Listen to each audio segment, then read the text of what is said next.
to see what you're going to wear next, what kind of what hairdo you're going to have, how you're going to wear stuff. And I believe that you've also, taken some really great risks in fashion. What makes you love fashion so much, and what makes you select the pieces that you want to wear? And what's your process when you're getting ready? How does it start for you? I think fashion to me is about confidence. And you've seen people wear things and you're like, how do they look so good in that? I think it's really just about their confidence. Like confidence, you can make anything look good. So if you have that confidence and you step out in an outfit and you know you look good and you feel good in it, everyone else is going to feel that same energy. So for me, as long as I put something on and I feel good, it could be sweats, it could be a gown, it could be a t-shirt, it could be sneakers, it could be anything. As long as I feel good, that's the energy I'm going to put out there. So that's how I feel about fashion. It's no rhyme or reason. Nowadays, there's no rules to fashion. You can put together anything, you can wear anything, but as long as you're confident, people are going to feel that and be like, damn, she looks good. You know, she looks amazing. So I think it starts there for sure. But you can't be afraid to take risks. You can't be afraid to try new things. I'm a person too. Sometimes I get stuck in one thing, like I like my hair a certain way and that's the only way I want to wear it. Or, I like a certain nail color or this, but it's about trying different things and coming a little bit out your comfort zone just so you can see, what you might like, and you never know what could happen. And I want to ask a question. Have you ever been put in a situation where you have a red carpet event or you have something going on, and then this stylist brings some really bad options, nothing to wear? What do you do? Have you ever been in that situation? I've been in that situation. Really And it's not really the stylist bringing nothing to wear. And shout out to my stylist, Maeve Riley, who I love. It's not about that. I think sometimes it could be the fit of something not fitting right, or the timing to not get alterations. So usually if that happens, then you got to go to your closet. Everybody has their go-to like black dress or outfit, whatever it is that they know, no matter what, it fits perfectly. They're going to look good in it. So when that happens, you got to go to the closet and just say, F it. I'm going to pull something from my closet and make it work. Have you ever had a oops moment or like a uh-oh or a nip slip or anything like that? I'm sure I've had all of those things, but it comes with fashion. It comes with red carpets. Nothing is going to be perfect, and it makes you human. Like, we're not robots, we're humans. Like, things happen. Your nipple might pop out, your boob might come out, like things happen, and you just got to adjust and make it work. So yeah, I've been in all those situations. I try not to freak out. I've had dresses ripped right before the red carpet, have to have somebody come try to sew it right before you walk and take your pictures. I mean, any and everything you can imagine has happened. So another thing that I want to know is, how would you describe your own personal style? How does fashion play a role in your day-to-day life and in your career? So definitely, I'm a tomboy at heart. I am such a tomboy. So I always, lean towards that. And it's funny because when people see me on Instagram, they think like glamour girl, dresses and heels. I'm a sneaker head. I have a 6 sneaker collection, which I'm really proud of. And I love sweats. I love sweats, t-shirts, crop tops. But then I do love, getting glammed up and wearing a gown or a sick dress and stuff. But at the core, I'm definitely more of a sweats and crop top kind of girl, and sneakers. That's like who I am, at the core. So I'm constantly in sweats and t-shirts. I throw on just a little jacket.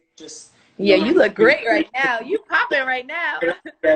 But underneath this, I don't even have shoes on right now. That's the good thing about the IG lives. As long as you're good from here up, nobody knows what's going on at the bottom.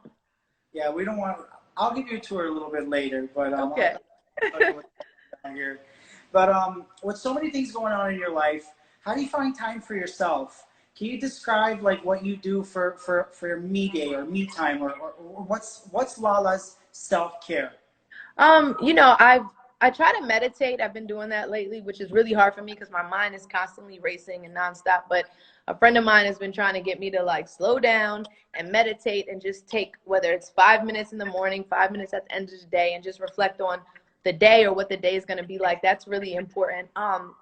I spend all my free time with my son, and even though that's not me time, to me, that's what I enjoy doing, and that's where I feel fulfilled and happy. So I love being with my son, Cayenne. We have like the best times, together. So even though, again, like I said, it's not me time, that's where I feel great and relaxed and rested, hanging out with him. So I definitely try to do that. I pray every morning. Pray every night. That's really important to me, just to, you know, stay in tune with my faith and everything. So those are some of the things I do to take care of me. But I think all of us would probably say we need to do a better job of taking care of ourselves, because Yes. I'm How there do for you everyone take care else. of yourself? Yeah, and you Do always you feel like have you end time up putting to get yourself time? last, and that's not a good thing. Yeah. So how do you take care of yourself? Like, what's your first thing you do in the morning when you wake up? So I do say a prayer, then I brush my teeth, then I wash my face, and then I get dressed and get the day going. But even just that second when you wake up, to have to yourself and not just grab the phone and get on Instagram, or, you know, start making calls, just that second to think about, okay, what kind of day do I want to have? What do I have to do today? Those couple of minutes really make a difference, as opposed to just waking up, grabbing the phone, seeing what everybody else is doing, and then your mind's going a million different directions. I think it's important just to take that moment and think about your day, the kind of day you want to have, what you have to do, and then kind of just go from there. One thing that I absolutely love about you is I feel like you're so, honest, and you're so direct, and you never beat around the bush, and you always speak what's on your mind. Thank I you. love that about Thank you, you. and I've noticed that you're so true to yourself. Your your engagement, you're not afraid to leave a comment with your fans. You engage with them, you interact with them, and that's something that a lot of people, celebrities, influencers, makeup artists, designers, they don't have the engagement. Right. And I think a lot of your audience and a lot of people find you very relatable. Thank And I you. love that you've been able, after all these years, doing so many things that you do, to continue to show us that you can be a boss babe, you can be a wife, you can be a mother, you can be Yeah. an entrepreneur and still be, relatable. Yeah, And so I absolutely. thank you for that, and I thank you Thank for you. I showing appreciate you saying that. that. I really appreciate it. And I just want to say hi and shout out to everybody in the comments showing so much love. I see you guys, all the hearts, and I love you. I love you back. And relatable is the way to be. I feel like when you're being yourself, people see that, they feel that, they understand that. If you're trying to be somebody else, you're not going to be able to keep that up long enough, and you will be exposed. So it's better to just be who you are and take it or leave it. Either you like me and you rock with me, or you don't. I don't expect everyone to love me, and I'm fine with that. You just got to be who you are and do things that make you happy. And I think people feel that, and that resonates with people. So speaking of that, like resonating with people, what are some tips that you have for practicing self-love for the people around you, like your family, your friends? So, I think it's important to give people their flowers while they're here. 2020 has been a wreck, if that's even an understatement. And we can't be afraid to reach out to people and tell them that we love them. If you have beef with somebody, try to squash it and make it right, because life is too short, and we're seeing that in 2020, which is everything that's going on. If this isn't a reminder to refocus and figure out what's important, then I don't know, what is. Like, this is clearly a reset year for people to get their priorities in order, for people to get themselves, right with whether it's God or whatever it is. So I think that it's important to love on the people that love you. Don't be afraid to say what you need, say what you want, and pay attention to your mental health, because during COVID and everything that's going on, it's real easy to get off track. And I think a lot of times we're not checking in with ourselves and understanding this is a really weird time, and it's okay not to feel like yourself all the time. Oh, that was great. Thank you.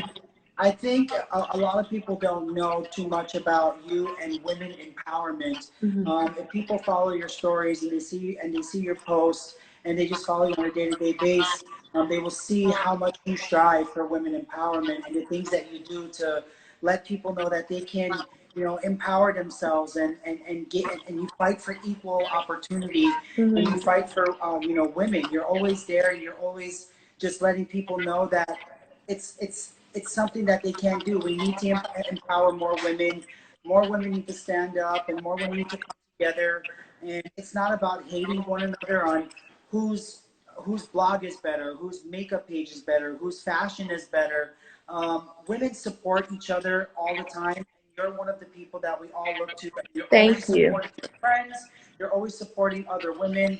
And I think that's just wonderful and super great of you. Thank you. And I think it's important for women to support each other. There's enough going on in the world, and women, getting teared down in different ways. So you got to support you know, each other and uplift each other and just understand there's enough for all of us out there, and be happy for people in their journey, and what's meant for you is for you. And I'm definitely all about, you know, loving and supporting, you know, women and just people in general. I'm always rooting for everybody to do great and amazing things. So before we get to what's next with Lala, what's going on in your life, I want to play a little game Okay. with our audience and with everybody watching right now. I want to play The Secret Life of Lala.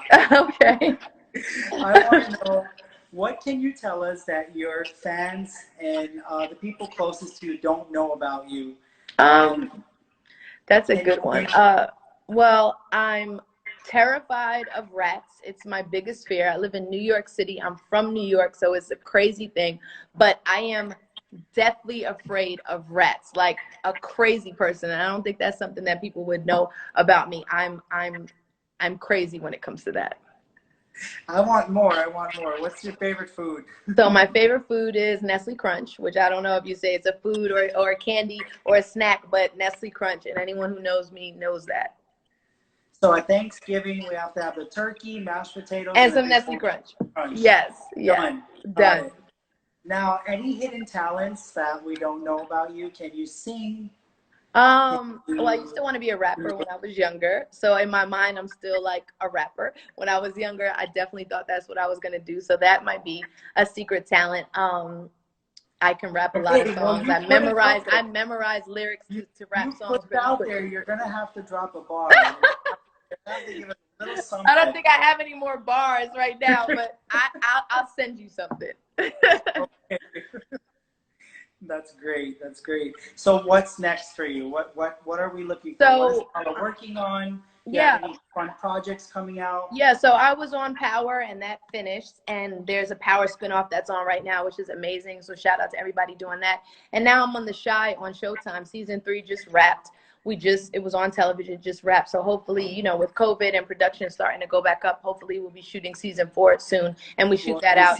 Saw a lot of comments about Shy, so there's a lot of people love The Shy. So shout out to everybody who's been watching The Shy. It's such a great show, and hopefully we'll be back in production, you know, in the next couple months, and I can be back on set and working. I'm doing that. I'm producing a lot of shows. 50 Cent and I have a lot of projects together that we're working on now, so be on the lookout for that. I'm turning my first book that I wrote, The Love Playbook, into a TV series, so I'm super excited to see, you know, what happens with that. It's always great when you can write a book and then see it, you know, on the screen. Say again? Adrian 17 _ said, we're hoping for another book. Yeah, so I wrote 2, and I'm going to start working on the 3rd one. I've actually been brainstorming during COVID because I've had the time. But my main concern right now is to get the first book on television and turn it into a series. It's all about love. Everyone's still trying to figure out the answers to love, what to do, what to not do. I think it's something we'll be trying to figure out till the end of time. It never gets old, the do's and don'ts of love. So I'm looking forward to bringing that to the TV screen soon. I had such a great time talking to you. You're like a great interviewer. You're awesome. Those are beautiful. I love nail art. That's definitely my thing. I want to see the shoes. I'm gonna take off a shoe. We're gonna take a shoe off at the same time. All right. Show each other a shoe. You ready? Yes. 1, 2, 3. Okay. All right. I told you I'm a tomboy. I'm wearing a dress with sneakers. That's me all day, every day. It would have been funny if I pulled out a high heel. Oh my God, that would have been so funny. I'm gonna come to LA soon, and I'll definitely reach out so I can social distance and give you a hug from afar. And thank you for always being so supportive. Right now, we'll take a cute screensaver together. Ready? Okay, I like that. All right, thank you. You are awesome. You're like an interviewer at heart. You did a great job. Girl, if I show you what's in front of me, you'll laugh. I have a little teleprompter. I have little questions, but I'm not supposed to say any of that. Well, you did it like a pro, and I promise to come see you when I come to LA. This was so fun. Thank you so much. So we were talking. Everybody, thank you so much for coming on to Revolve Live and Revolve You. We were joined by Lala Anthony. Everybody send her lots of hearts. I'll see you soon. Bye. Love you too. I'll see you. Bye.